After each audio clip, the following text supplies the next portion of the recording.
The Evil Hairdresser, Episode 1. In the peaceful village of Amuri, known for its wide farmlands, singing streams, and gossiping market women, there lived a young woman named Ngozi. She was a beautiful, confident hairdresser whose salon, Ngozi's Touch, stood at the center of the marketplace beside Mama Ejiro's provision store. Every woman in Amuri wanted Ngozi to make their hair. Her fingers worked like magic, fast, neat, and creative. She knew how to twist, braid, and plait with precision that even people from neighboring villages came to her. But behind that charm and sweet smile was a heart darker than charcoal. Ngozi was not just a hairdresser. She was a woman consumed by jealousy, greed, and bitterness. Before we continue, please like, comment, share, and follow. Ngozi's hatred began with her closest friend, Adaora, a soft-spoken and kind woman who had just returned from the city. Adaora was tall, fair, and had the type of beauty that made people stare. When she came back home, she opened a small boutique directly opposite Ngozi's salon. The two women had grown up together, shared secrets, laughed under the moonlight as teenagers, but everything changed when Adaora became successful. Customers who used to patronize Ngozi now began to visit Adaora's boutique after making their hair.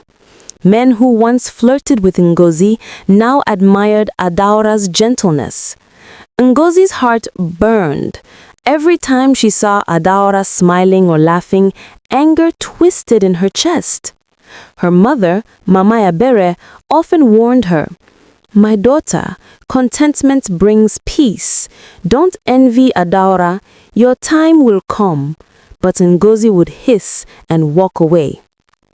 Please like, comment, share, and follow. One night, when the moon shone bright over Amuri, Ngozi visited Mama Ifelma, an old woman known for her spiritual works.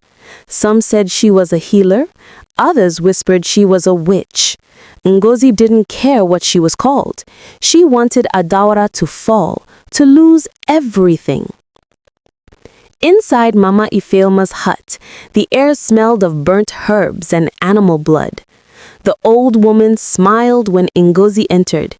"Ngozi, I've been expecting you," she said in a voice that echoed, "Your envy has already called your spirit to me." Ngozi knelt, trembling. "Mama, I want Adaora to suffer. She took my customers, my respect, even the man I loved." Mama Ifelma nodded slowly and handed her a small black calabash filled with strange powder. "Add this powder into her hair cream or attachment. Before 3 market days, you shall see her beauty fade and her business crumble." Ngozi's heart pounded with excitement. She paid with bundles of naira and promised to return with more if it worked. Please click on the follow button before we continue. The following afternoon, Adaora came to Ngozi's salon with her usual cheerful smile. "Ngozi, please make my hair for Sunday. I trust only your hands." Ngozi smiled sweetly, pretending to be happy to see her. She quickly mixed a small portion of the powder into Adaora's hair cream. As she plaited, she whispered under her breath, "May your glory fade like ashes in the wind." By the time she left, she felt a strange heaviness in her head, but thought it was just tiredness. That night, Adaora woke up screaming. Her scalp burned like fire, and by morning her hair began to fall off in clumps. Her once beautiful face became covered in dark spots, and her skin started peeling. The villagers were shocked. Some said Adaora offended a spirit. Others said she was attacked by witches. She went to pastors and herbalists, but nothing worked. Ngozi pretended to be concerned, visiting Adaora and praying loudly for her. "It is well, my sister," she would say, while secretly smiling. As Adaura's beauty faded, customers stopped going to her boutique. Some were even afraid to buy from her, saying she was cursed. Meanwhile, Ngozi's business began to grow rapidly. More people came to her salon, praising her skill and kind heart. She even won a local award from the Village Women's Association as Best Young Entrepreneur of the Year. But what Ngozi didn't know was that evil has no loyalty. It always returns to the sender. Before we continue, please click on the follow button. One night, Ngozi dreamt that she was braiding a customer's hair when snakes began to crawl out of her head. The snakes turned and bit Ngozi's fingers until blood gushed out. She screamed and woke up sweating. The next morning, her fingers began to itch. By evening, the skin on her palms started to peel. The same powder she used on Adaura had started working against her.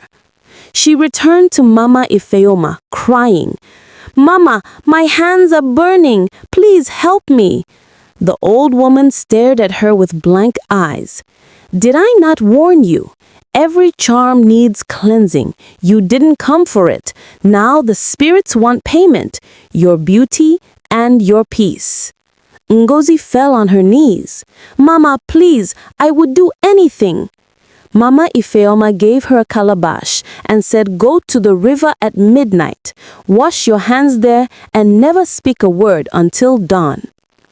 Desperate, Ngozi obeyed. Before we continue, please click on the follow button. At midnight, she went to the river. The water glistened under the moonlight. She dipped her hands into it, whispering softly. Suddenly, she heard a voice behind her. It sounded like Adaura's voice, calling her name. "Ngozi! Ngozi!" Ngozi froze. When she turned, she saw Adaura standing at the riverbank, her face pale and her hair bald, but her eyes glowed. "Why did you do it?" Adaura's voice echoed. Ngozi screamed and fell into the water.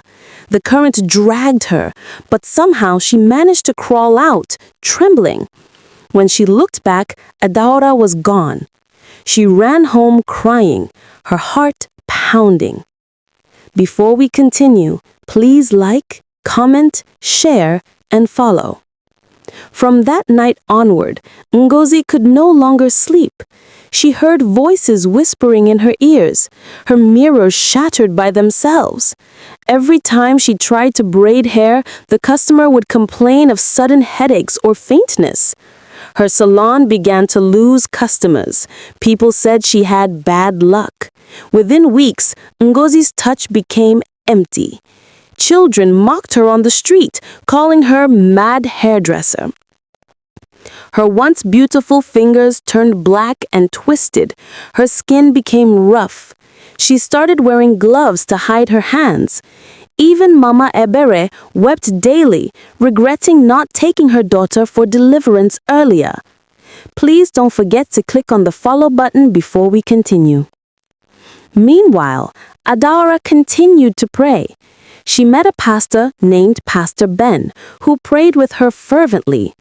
During one of the deliverance sessions, the pastor prophesied, "Your affliction was sent by someone close to you, but the Lord will fight for you."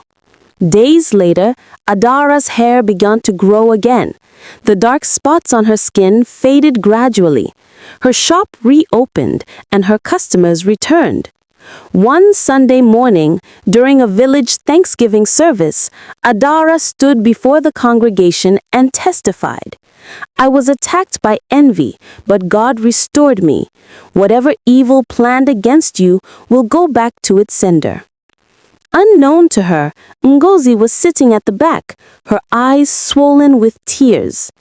Days after the Thanksgiving, Ngozi's madness began.